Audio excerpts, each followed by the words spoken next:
주 안에서 다 평안하셨습니까?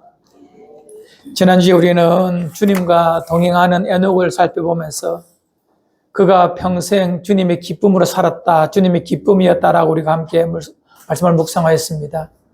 하나님은 요셉과 동행하셨고 에녹은 하나님과 동행하였다라고 말합니다. 어떤 이는 하나님이 동행해 주셨고 어떤 이는 자기가 하나님과 동행했다라고 말합니다. 그것은 반대말이 아니라 같은 말입니다. 하나님 우리가 동행해 주시기 때문에 그것을 인지할 때에, 내가 인지하고자 할 때에, 내가 하나님과 동행하고자 할 때에 하나님께서 나와 함께 하시는 것입니다. 이것이 이루어지면 우리는 일생 주님의 기쁨이 되는 줄 믿습니다. 이제 우리가 한 걸음 더 나아가 주님의 기쁨 되지 못하는 것들을 잘 살펴보면 더욱더 주님의 기쁨이 되는 그 기쁜 곳으로 갈 수 있으리라 확신합니다. 요즘에 제가 이 나이가 좀, 죄송합니다. 우리 어르신 앞에서. 나이가 조금 덜어 철이 든다는 느낌이 드는 것이 뭐냐면, 옛날에는 이 맛난 것을 먹고 좋은 것을 먹으면, 우리 아내나 자녀, 딸 둘이 생각나서 사줘야지. 그런 마음이 좀 많이 들었어요. 그런데 이제 50대 중반으로 살 접어들려고 하니까, 맛난 거 먹으면 이 땅에서 얼마 남지 않냐 하신 부모님 생각이 문득문득 들어요. 부모님 함께하면 좋겠다. 그런 마음이 잘 든다는 거예요. 아마 좀 철이 드는 느낌이 듭니다. 그죠? 철이 드니까 이제 아래 위가 혼자 다 보인다는 거죠. 그런데 여러분, 신앙에도 참 철이 들면 좋은데 이 신앙에 철 들기가 참 어렵습니다. 부모 마음을 알면 철이 든다 이렇게 말하는데, 부모가 되어보면 철이 든다고 이렇게 말하는데, 하나님 아버지의 마음을, 하나님 아버지의 마음을 조금 이해하게 되면 우리는 철이 들 수 있다. 이렇게 저는 말씀드리고 싶습니다. 아버지의 마음, 주님 마음을 내가 조금만 더 알면 우리는 영적으로 좀 철이 든다. 이렇게 말할 수가 있습니다. 하지만 깊이 묵상해 보고 말씀 앞에 서 보면 참으로 아직도 이 길을 30년 넘게 걸었던 내가 영적인 철부지곤 할 때가 영적인 철부지임을 순간순간 느낍니다.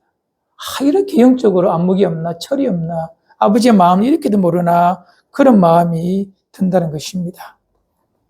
성도 여러분, 이제 영적으로 철드는 그런 모습이 있어야 좀 철들고 난 다음에 사랑하는 주님 만나야 되지 않겠습니까? 오늘 영적으로 철들기 위해서 좀 더 어떻게 살아야 되는지 함께 말씀으로 묵상하고자 합니다. 오늘 설교 제목이 애굽으로 돌아가지 말자, 이 제목이에요. 좀 설명해 드리겠습니다. 애굽에 대해 설명해 드리겠습니다. 물론 교회를 많이 다니신 분들은 알지만 좀 그래 설명해 드릴게요. 이스라엘 백성이 지금의 이집트, 애굽이라는 곳으로 내려가게 됩니다. 하나님께서 인도하셨어요. 요셉이라는 사람을 통하여서 그의 70명의 식구들을 다 모아서 애굽에 갑니다. 그것은 하나님께서 인류를 구원하시기 위한 구원의 역사 속에 아주 중요한 일입니다. 그곳에 가서 한 민족이 되어야 되고 그 민족 속에 약속한 인류 구원의 메시아 그리스도가 오셔야 되기 때문에 그렇습니다. 그리고 그분이 오시는 땅이 바로 약속하신 그 가나안 땅, 아브라함에게 약속한 그 땅에 메시아가 오셔야 됩니다. 그 주님이 그 메시아가 오시기 위한 준비 작업을 하시는 것이 구약 성경이에요. 이스라엘 백성이 되기 위하여, 민족이 되기 위하여 조그마한 가나안 땅에서는 그렇게 번성할 수가 없습니다. 가장 번성하기 위해서는 그 시대 가장 첨단과 가장 물질 문명이 풍성한, 또 생업이 활발하게 이루어질 수 있는 땅을 찾아야 합니다. 그것이 지도에 보면 동쪽으로는 유브라데 쪽에 있고 유프라테스 강 쪽에 있고 남쪽에는 애굽이란 나일 강에 있습니다. 이미 유브라데에서 불러내었기 때문에 아브라함을 그쪽으로 보내지 않으시고 남쪽에 있는 애굽에 보내십니다. 그곳에서 나일강 유역의 그 기름진 곳에서 이제 이 이스라엘 백성을 살게 하십니다. 요셉과 함께한 그 가족들이 살게 하시는데 약 400년 동안, 정확하게는 430년 동안 한 민족이 되게 하십니다. 들어갈 때는 70명이었는데 나올 때는 장정만, 군대에 갈 수 있는 20세 이상 정도, 그리고 60세 이하 정도 되는 사람만 해도 60만 명이 되는 엄청난 양의 사람이 됩니다. 그리고 남녀 곱하기 4 하면 200만 명이 훨씬 넘는 그런 사람의 수가 민족이 되어서 이제 하나님의 때가 되므로 그들 애굽에서 불러서 출애굽, 애굽에서 나오게 하셔서 약속의 땅 가나안 땅으로 가게 하십니다. 그 땅에서 이제 하나님의 나라를 위하여 메시아가 오는 구원을 위하여 가나안 땅에 가야 하는데 가는 과정이 성경에 나와 있어요. 광야에서 40년 동안을 보냅니다. 본래는 바로 갈 수 있어요. 보름길만 장정은 열심히 걸어가면 보름길 2주 남짓하면 그 애굽의 그 나일 강 고센 땅에서 가나안까지 갈 수가 있어요. 짧은 거리예요.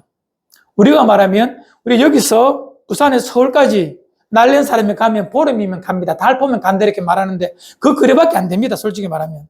하지만 왜 40년이 왜 걸렸느냐 하면 그들이 가고자 하는 그 땅에 갈 때에 그들이 믿음으로 반응하지 못하고 불신함으로 말미암아 40년 동안 광야에서 훈련받고 애굽의 모든 때와 정서와 문화를 다 버리고 하나님의 말씀에 순종하는 순종 훈련을 40년 하고 난 다음에 가나안 땅에 들어가게 돼요.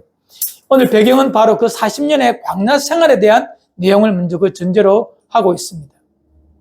이스라엘 백성이 광야에 들어서서 살게 되면 애굽의 풍성한 물가에 살던 그들에게 광야의 삶은 녹록지 아니하는 삶입니다. 그래서 그들은 끊임없이 애굽의 그 삶을 동경하게 됩니다. 물이 없을 때마다, 배가 고플 때마다, 갈 길을 정확하게 알지 못하고 힘들 때마다 또 잠시 기다려야 하는 그 기다림의 순간 때마다 애굽이 그리워지는 거예요. 그래서 종종 애굽으로 돌아가자 이렇게 말하는 자들이 있다는 것입니다. 오늘 읽었던 말씀을 빌리면 39절에 이런 말씀이 있어요. 우리는 뒤로 물러가 멸망할 자가 아니요 오직 영혼의 구원함에 이르는 믿음을 가진 자니라. 뒤로 물러가 멸망할 자가 된다. 뒤로 물러간다는 말이 뭐죠? 다시 애굽으로 퇴행하는 거예요. 돌아가자는 거예요. 애굽으로 가자는 거예요. 애굽으로 돌아가면 어떻게 돼요? 성경에서는 옛날 성경에서는 뭐라 되어 있죠? 침륜에. 아, 그래 맞아요. 침륜에 빠지는 자. 멸망당한다. 맞습니다. 애굽으로 돌아가면 안 되는데 하나님은 10가지의 놀라운 기적과 홍해를 가리시는 엄청난 하나님의 기적과 이적을 보고 그 백성을 구원해 주셨어요. 홍해를 건넜다는 것은 이미 영적인 세례를 받아 이제 과거는 죽었고 새 사람이 되었다는 그런 의미인데 그 광야 백성들이 홍해를 건넌 백성들이 다시 애굽을 기웃거리며 애굽으로 가자 이런 마음을 가진다는 것입니다. 이 철없는 이스라엘 백성을 향하여 주님은 순간순간 그런 말이 나올 때마다 그런 마음이 있을 때마다 하나님은 책망하십니다. 지금으로 말하면 애굽은 바로 이 세상이에요. 하나님을 모를 때 살던 하나님 없이 살던 이 문화와 이 가치가 애굽이에요. 이제 예수 믿어 영원한 생명을 얻어 새로운 피조물이 되었잖아요. 그때부터는 이제 애굽의 문화와 가치관으로 사는 것이 아니라 영원한 하나님의 말씀을 가지고 이 피조 세계를 해석하고 재해석해서 어떻게 하나님의 백성으로 살아갈까를 다짐하고 힘들지만 살아내는 것을 출애굽한 백성의 모습이라고 보시면 전혀 틀리지 않습니다. 애굽은 장망성입니다. 곧 망하는 성이라는 것입니다. 로마 시대, 즉 신약 성경에도 장망성이 나오죠. 그것은 바로 로마를 뜻합니다. 이 피조 세계는 장망성이에요. 망하는 세상입니다. 장차 망할 성읍입니다. 이 성읍에 다시 돌아가자, 이 가치관대로 살자라고 말하는 것이 바로 하나님의 마음을 아프게 하는, 하나님의 기쁨이 되지 못하는 그런 것입니다. 그래서 어떤 분은 이 출애굽한 이스라엘 백성에게 애굽은 마치 자녀의 탯줄과도 같다 이렇게 말합니다. 자녀가 엄마 뱃속에서 자라기 위해서는 탯줄을 통하여서 영양 공급을 받아야 건강하게 자라잖아요. 10개월 동안 안에 있고 자라야 되는데 이제 출산하면 태에서 나오면 어떻게 해야 돼요? 그 탯줄을 잘라내어야 합니다. 안 자르면 애도 죽고 산모도 위험합니다. 애굽은 또 그와 같은 것입니다. 이스라엘 민족이 되어서 구원의 도구가 될 때까지는 그것이 필요했지만 이제 출애굽하였으면 애굽은 필요 없는 거예요. 예수 믿기 전에 삶이 내가 사는 하나의 도구고 길이고 존재하는 이유고 존재하는 방식이었지만 예수 믿어 새로운 피조물이 된 이상 그때부터 세상은 나와는 잘라내야 될 탯줄에 불과한 것입니다. 에이, 그래도 어떻게 여기서 세상을 벗어나서 기도원에 들어가서 살자, 그런 의미가 아닙니다. 이 땅에 우리가 살고 있지만 이 땅의 논리와 가치관으로 사는 것이 아니라 하나님의 가치관, 하나님의 논리로 사는 것입니다. 이 땅은 힘의 논리요, 황제의 논리요, 돈, 만문의 논리로 이 모든 세계는 움직여져 갑니다. 하지만 예수님을 믿고 난 다음에 구주 예수 그리스도 내 인생의 주인이 되고 난 다음부터 우리는 황제의 논리가 아니라 종의 논리로, 섬김의 논리로 삽니다.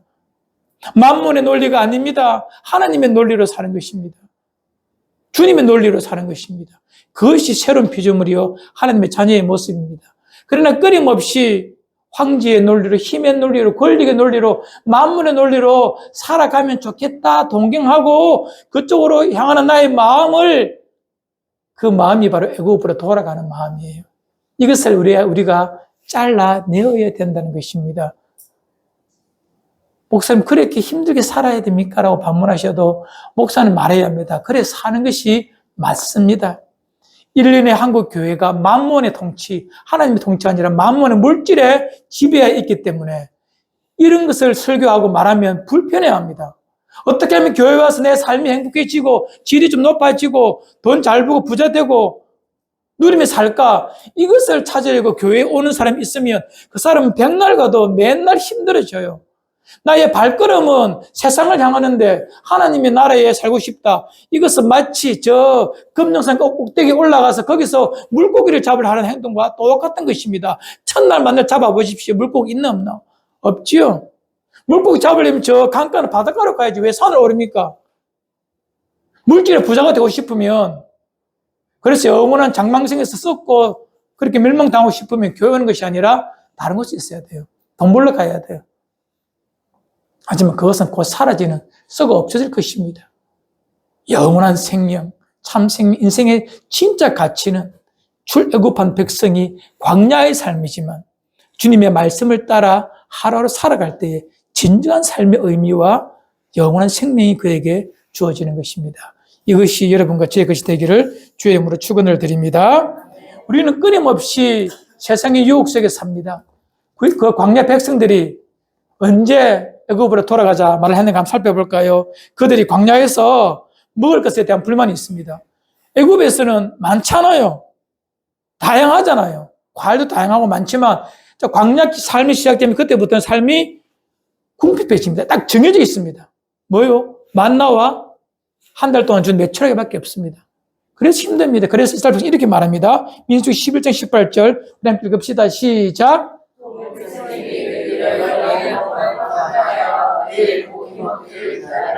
내가 우리에게 누가 우리에게 고기를 주어 먹게 하여 애굽에 있을 때가 우리에게 좋았다 하니 여호와께 드렸으므로 여호와께서 너희에게 고기를 주어 먹게 하실 것이다. 이스라엘 백성이 광야에서 고기를 구경을 못하니까 고기 달라 하면서 차라리 뭐 하자고요? 애굽에 있을 때가 우리가 좋았다라고 말하는 것이에요. 마음에 생각하는 거예요.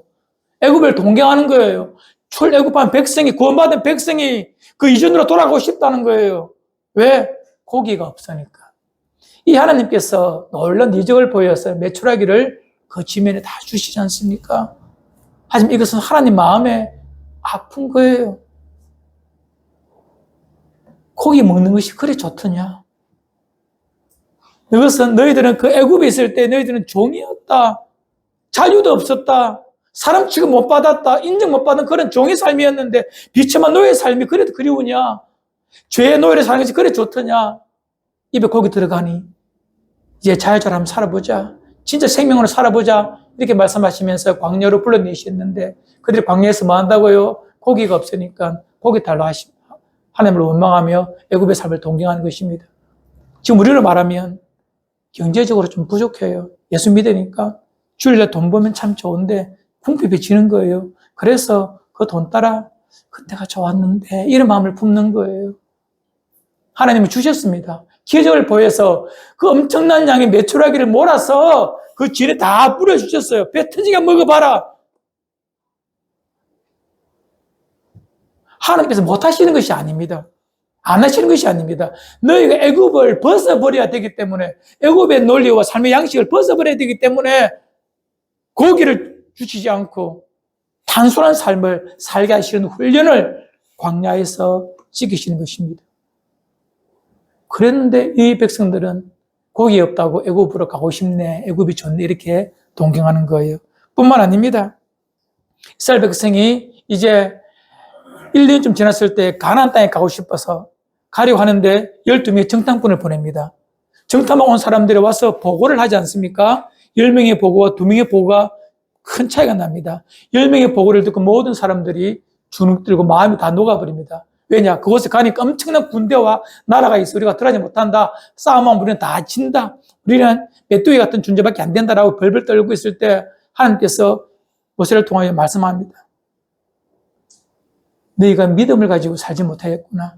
그래서 40년 동안 광야에서 머무를 것을 말씀하십니다. 이에 그들의 잘못을 회개하기는커녕 이렇게 말합니다. 민수기 14장 3절로 4절입니다. 함께 합시다. 시작. 어찌하여 여호와가 우리를 그 땅으로 인도하여 가에 쓰러지게 하려 하는가. 우리 주저가 사로잡히니 애굽으로 돌아가는 것이 낫지 않느냐. 이에서 말하되 우리가 한 시간을 채우고 애굽으로 돌아가자 하되. 자기의 뜻대로 안 되니까, 준대한 가나안 땅을 바로 못 들어가는 이유가 자기들에게 있음에도 불구하고 자기 마음대로 안 되니까 우리말로 파토내보고 다시 다른 사람 세워, 모세 말고 다른 사람 세워서 애굽으로 돌아가자, 이렇게 말하는 것이 이 이스라엘 백성들입니다. 파토가 아니라 파투죠. 파토내어서 그냥 끝내버리자는 것입니다. 내 뜻대로 안 되니까, 내 계획이라면 이제 조만간 저 땅에 저곳에 가야 되는데 싶었는데 그들의 잘못으로 말미암아 못 들어가게 하시니까 이제 그만하자는 거예요. 애굽으로 돌아가자는 거예요. 하나님의 구원의 은총을 무시하자는 것입니다. 신약언어로 해석할까요? 예수님이 십자가의 긍휼과 그 은혜를 내와 상관이 없다라고 말해버리는 것과 똑같은 거예요. 하나님 마음이 얼마나, 아버지의 마음이 얼마나 아프겠습니까? 애굽으로 돌아가자, 애굽으로 돌아가자. 훨씬 그 이전에 출애굽 초기부터 이스라엘 백성은 그런 삶이었습니다. 출애굽 17장 3절에 보면 이런 말씀이 있습니다. 거기서 백성이 목이 말라 물을 찾으며 그들이 모세에 대하여 원망하여 이르되 당신이 어찌하여 우리를 애굽에서 인도하여 내어서 우리와 우리 자녀와 우리 가축이 목말라 죽게 했느냐. 처음부터 이 백성들은요, 삶에 조그만 불평만 있으면 끊임없이 이것을 습관적으로 반응하는 것이었습니다. 그것이 이스라엘 광야 백성의 모습이었습니다. 하나님 이 모든 마음을 다 뽑아내어버리고 없애버리고 새 사람으로 오직 여호와께 순종할 때만 주시는 그 아름다움을 아는 백성들에게 40년 동안 그 순종 훈련을 시키고 난 다음에 새로운 백성으로 가나안 땅에 들어가게 하십니다. 출애굽했던 사람들 한 세대 다 죽었습니다. 어디서? 광야에서. 오직 2사람만 빼놓고 60만 명 중에 2사람만 빼놓고 다 죽고 새 사람으로 새 민족으로 순종하는 사람을 데리고 가나안 땅에 들어간 것이 구약 성경에 나오는 민수기와 이 여호수아서에 나오는 그런 출애굽과 가나안 땅에 들어가는 여정입니다. 여러분, 우리도 지금 과정에 있습니다. 신앙의 여정 속에 있습니다. 우리 마음속에 끊임없이 애굽이 동경되고 애굽을 그리워합니다. 하나님은 분명히 말씀하셨어요. 애굽으로 가면 안 된다고. 그건 구약을 보신 분들, 보시는 분들마다 다 느끼는 구약 성경 군데 나옵니다. 신명기에 가면 이런 말씀이 있어요. 그 땅에 들어가거든, 이제 곧 들어갑니다. 들어가기 전에 너희들이 꼭 기억해야 될 일 하나 있다. 특히 왕들과 군사들에 대하여 경계할 때 이렇게 말합니다. 신명기 17장 16절에 우리 함께 읽읍시다. 시작. 그는 병마를 많이 주지 말 것이요 병마를 많이 얻으려고 그 백성을 애굽으로 돌아가게 하지 말 것이니 이는 여호와께서 너희에게 이르시기를 내가 너희를 길로 다시 돌아가지 말 것이라 하셨습니다. 그 땅에 가서 너희들이 이제 모여 살 때에 군사 힘을 기르기 위해서 말이 필요할 것이다. 지금은 말하면 군비가 군사력이 필요할 것이다. 그 말이에요. 그때 애굽에 가서 말 사오지 마라. 말 구하지 마라. 군사력 구하지 마라. 이 말입니다. 내가 지켜줄 테니까 걱정하지 말고 애굽으로 가지 마라. 왜냐하면 여러분, 애굽은 물이 풍부한 나일강 유역이 아주 그런 땅입니다. 이 백성들이 보면 그때 사는 가나안 땅과는 많은 차이가 있어요. 그래서 많이 흔들린다는 거예요. 세상은 화려해 보이고 좋아 보인다는 것입니다. 그래서 젊은 애들이 가면 그 마음 상하고 동경되니까 이 땅에서 약속 지키며 살라 하시기 위하여서 애굽으로 내려가지 말라라고 말합니다. 세상을 의지하지 말라라고 말씀하시는 거예요. 그러나 이스라엘 백성, 구약 성경에 보면 그들이 오랜 시간 살면서 끊임없이 힘들 때마다, 어려울 때마다, 외세, 다른 나라에 침략이 있을 때마다 어디를 돌아보느냐? 성전에 올라가서 기도하는 것이 아니라 애굽에 가서 사람 만들고 군사 만들고 무기 만들어서 나라를 지키려고 하는 것입니다. 이 그 모든 것 때문에 북이스라엘이 멸망하고 남이스라엘의 멸망이 앞둔 그 시점에서 이사야 선지자는 이렇게 증언합니다. 이사야 31장 1절로 3절 읽어드리겠습니다. 도움을 구하려 애굽으로 내려가려 하는 자들은 화 있을진저 그들은 말을 의지하며 병거의 많음과 마병의 심히 강함을 의지하고 이스라엘의 거룩하신 이를 앙모하지 아니하며 여호와를 구하지 아니하나니 여호와께서도 지혜로우신즉 재앙을 내리실 것이라. 그의 말씀들을 변하게 하지 아니하시고 일어나사 악행하는 자들의 집을 치시며 행악을 돕는 자들을 치시리니. 우리 3절 같이 해요. 시작. 애굽은 사람이요 신이 아니요 그들의 말을 육체요 영이 아니라 여호와께서 그의 손을 드시며 돕는 자도 넘어지며 도움을 받는 자도 엎드러져 다 함께 멸망하리라. 아멘. 애굽에 내려가면 어떻게 되는 줄 아나? 다 멸망한다. 내가 멸망시키겠다라고 하나님이 경고하시는 것입니다. 뿐만 아니라 내려가 봐라. 어떻게 되는가? 내려갑니다. 나중에 이스라엘 백성 이 경고의 말씀을 듣고 난 뒤에도 내려가서 애굽에 가니 바벨론이 내려와서 애굽을 박살내버리지 않습니까? 애굽마저도 끝나버렸습니다. 이스라엘 백성 때문에 무너져 버립니다. 다 멸망했다는 것입니다. 애굽으로 내려가면 안 되는 거예요. 여러분, 성경 모든 곳에서 하나님의 백성다움을 포기하고 뒤돌아보는 자들에게 세상을 그리워하고 하나님의 거룩하신 이름을 지워버리고 세상을 향하여 살고자 하는 그들의 모든 애굽을 향하는 그 마음에 하나님은 하나같이 깨우치시고 때리셔서 그들을 불러내시는 하나님이셨습니다. 여러분, 애굽을 바라보는 결과 그들의 마지막은 슬픔이요 아픔입니다. 하나님의 기쁨이 되지 못합니다. 그래서 오늘 말씀에 이런 말씀을 하고 있습니다. 38절에 나의 의인의 믿음으로 말미암아 살리라. 뒤에 보면 또한 뒤로 물러가면 내 마음이 그를 기뻐하지 아니하리라. 애굽으로 내려가면 하나님 기쁨이 될 수가 없는 것입니다. 이제 어떻게 하면 우리가 이제 애굽으로 내려가지 않을까? 내 삶이 세상을 동경하며 살지 않을까? 정말 출애굽한 백성처럼 우리말 신약으로 지금 여러분의 상황에서 말하면 어떻게 하면 이 땅에서 아름답게 주님의 기쁨으로 잘 살아갈까? 오늘 읽었던 히브리서 말씀에서 그것을 우리에게 말씀해 주고 있는 것입니다. 36절, 37절 한번 읽을까요? 36, 37절 제가 읽을게요. 너희에게 인내가 필요하면 너희가 하나님의 뜻을 행한 후에 약속하신 것을 받기 위함이라. 잠시 잠깐 후면 오시리가 오시리니 지체하지 아니하시리라. 이제 우리가 주님의 기쁨 되기 위하여서 약속의 말씀을 가지고 끊임없이 하나님의 뜻을 행하며 인내하며 사는 것뿐입니다. 왜냐하면 오실 이 주님의 재림의 때 오메가 포인트가 곧 있기 때문에 그러하다는 것입니다. 여러분, 우리가 이것을 의지하지 못하면 우리 마음은 언제나 변질될 수가 있습니다. 과거에 한번 들었던 예화인데요. 이 일제강점기 때 이 1905년, 1910년부터 이제 일제강점기 시작되잖아요. 그죠? 1905년에 을사조약이 있습니다. 대한제국의 외교권이 박탈되므로 서서히 나라가 이제 망해가는 거예요. 그 을사조약을 만들었던 을사오적이 있습니다. 이시로 시작하는 사람들인데 그 을사오적들이 나라를 팔아먹기 위하여 외교권을 박탈하고 일본에 거저 줍니다.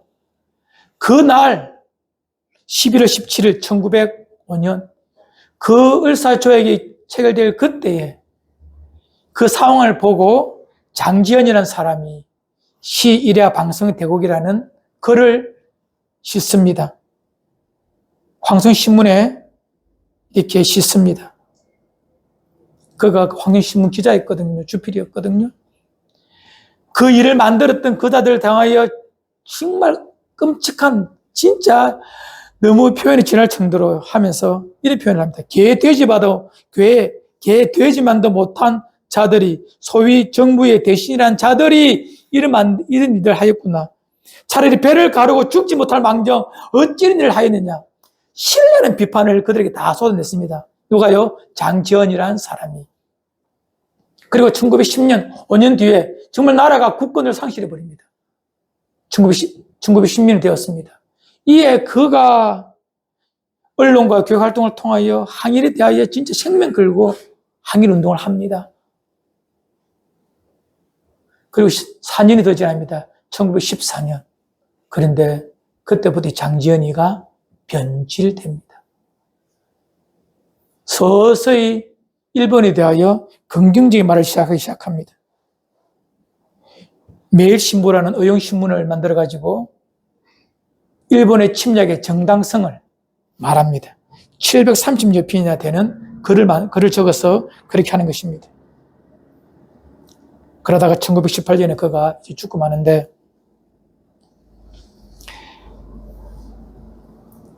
장지연이라는 사람이 왜 그렇게 항일하다가 왜 그렇게 변질되었을까요?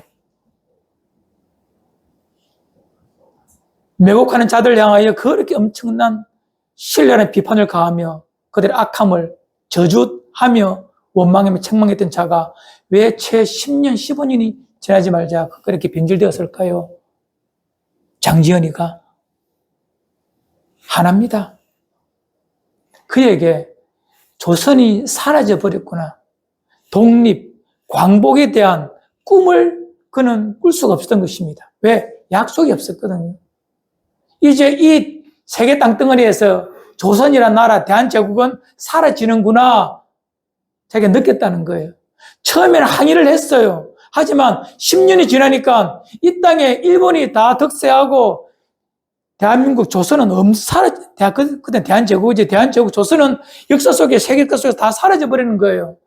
소망이 없는 거예요. 기대가 없는 거예요. 광복, 해방, 꿈도 못 꾸는 일입니다. 한참 뒤에 있잖아요. 1945년이니까요. 이 땅에 수많은 사람들이 왜 애국으로 돌아가는 줄 아십니까? 교회를 다니지만 왜 애국을 동경하는 줄 아십니까? 인내를 가지고 믿음을 가지고 주님의 그 재림의 때 그때를 기다리지 못한다는 것입니다. 믿지 못한다는 것입니다. 약속에 대한 신뢰가 없다는 것입니다. 내 인생의 마지막 오메가 포인트에 대한 동경, 기대, 바람, 소망을 가지지 못하고 세상에 함몰되고 만물에 함몰되어 살다 보니까 그런 것을 내 기억 속에, 내 인지 속에 새겨두지 못하고 새롭게 하지 못한다는 것입니다. 그래서 무너져 버리는 거예요. 예수 처음 믿을 때 뜨거운 마음 가지고 살았지 않습니까? 세상 모든 것 주어도 바꿀 수 없는 주님이시라고 고백했던 목사들이 왜 변질됩니까? 왜 믿는 사람들이 왜 낭망합니까? 소망을 신실하게 믿지 못해요.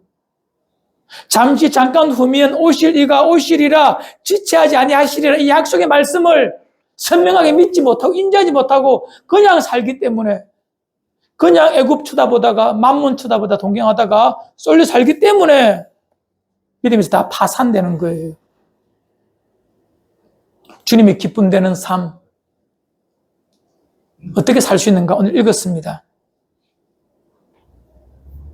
인내가 있어야 됩니다. 하나님의 뜻을 행한 후에 약속함을 받는 것 잠깐 후면 오실 이가 온다 짓지 아니하신데 이 약속의 말씀을 날마다 내 마음속에 새롭게 새겨두어야 합니다.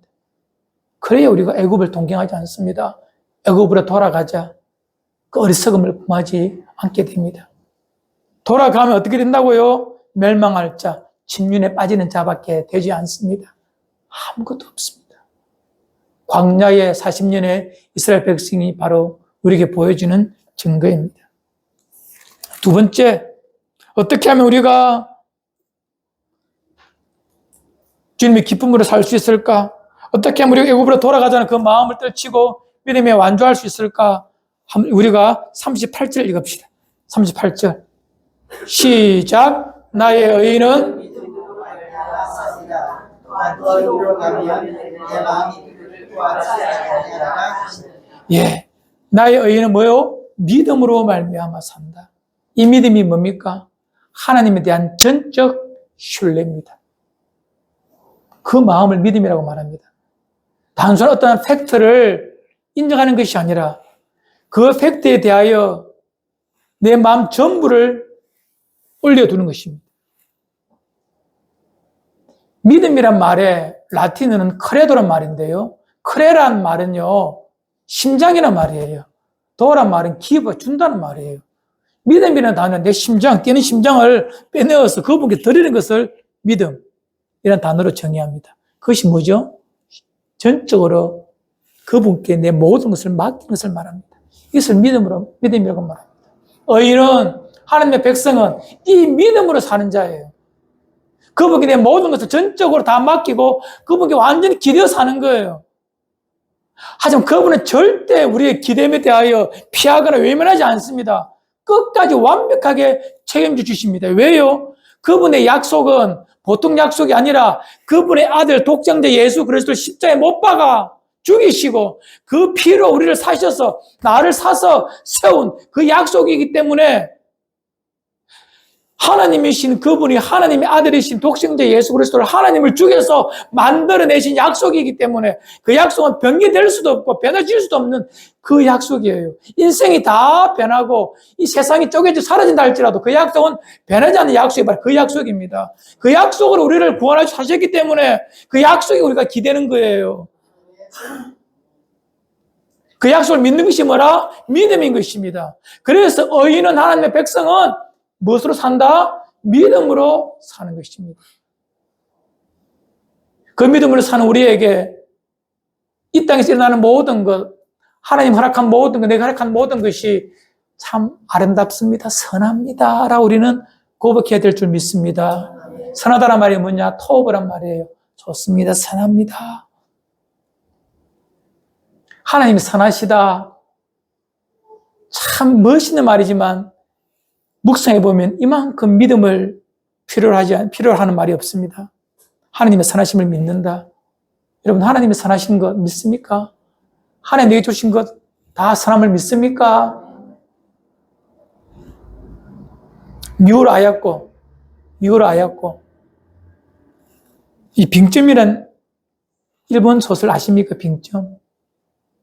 일본 이름으로 미우라 아야코지만 한자로 하면 삼포능자는 사람인데 빙점이라는 영화를 안 보셨나? 신실한 그리스도인입니다.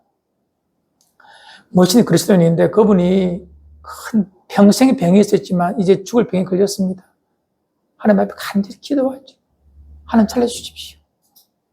살려주시네. 진짜 멋있게 아름답게 살았습니다. 기도하지만 하나님 그의 병을 고쳐주시지 않습니다. 그런 자기 남편인 그가 묻죠. 어떡할까요? 라고 물으니까 2살 작은 남편이 이렇게 물으니까 이 미우라 아야코가 말합니다. 아니요. 난 하나님의 응답을 받았습니다. 하나님이 이렇게 사는 것이 맞다라고 합니다. 하나님 내게 선하신 분이십니다. 왜요? 하나님은 언제나 내게 옳습니다. 하나님 하시는 일은 항상 내게 옳습니다. 왜냐하면 하나님은 나보다 나를 더 사랑하시고 나보다 나를 더 잘 아시기 때문에 그렇습니다. 그래서 그분이 내게 주신 것은 다 선합니다라고 고백합니다. 여러분, 그러기에 그가 미우라 아야코가 빙점이라는 소설을 통하여서 많은 어떤 목사도 하지 못한 하나님의 살아계심을 일본 그 땅에, 일본 세상에 정언하지 않았습니까? 도구로 쓰지 않았습니까? 우리는 병이 나아야 하나님 뜻이라고 선하다 생각합니다. 아닙니다. 하나님 선하시기 때문에 내 병든 이 몸 그대로, 약한 모습 이대로, 힘든 것 이대로 그냥 사는 것이 맞다라면 그것 또한 뭐라고요? 선한 것입니다. 하나님께서 그것이 선하다고 하시면 맞습니다. 그냥 그 선하심이 기대어 사는 것이 옳은 것입니다. 만모는 세상은 병났고 화려해야 잘 된다, 맞다라고 말하지만 하나님 말에 그런 거 없습니다. 하나님께서 그것이 맞다라고 말하면 무조건 선한 것입니다. 살아보십시오. 나중에 보십시오. 그것이 맞습니다. 어찌 우리의 짧은 생각과 판단을 가지고 영원하신 그분의 선하심이 옳다, 그르다 감히 말을 합니까? 살아보면 그분은 옳습니다. 그분은 선하십니다. 나보다 나를 더 사랑하시고 나보다 나를 더 잘 아시는 그분이 나를 향한 대우가 맞습니다. 옳습니다. 그것을 믿는 것을 믿음이라고 말합니다. 그분을 신뢰하는 것을 믿음이라고 말합니다. 그것이 진짜 하나님을 의지하는 참 믿음입니다. 이 믿음이 우리를 살게 하십니다.